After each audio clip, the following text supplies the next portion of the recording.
تعرف اللحمه البقري من اللحمه الجاموسي ازاي عند الجزار؟ تعال اعرفك تعرفها ازاي.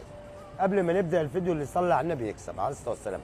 دي لحمه بقري، الظهر بتاعها بيبقى اصفر زي الدوش الناشف، بيبقى اصفر اهو.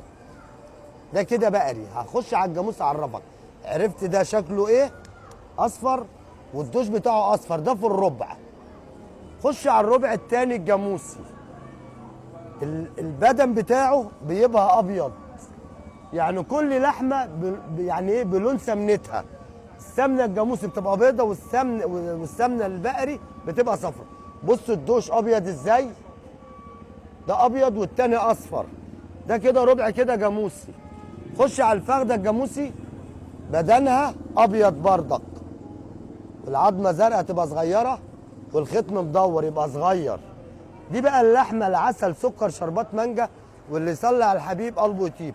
عرفتوا البقري من الجاموسي؟ تعرف البقري ازاي والجاموسي ازاي؟ عجبك الفيديو كومنت حلو وشيره. رقم تليفوني 011 55 22 19 29، واللي يصلي على الحبيب قلبه يطيب. دي اللحمه اللي من فضل الله بتطلع في العروض. اللي عاوز بقري يقول، واللي عاوز جاموسي يقول، واللي يصلي على الحبيب قلبه يطيب. عليه الصلاه والسلام.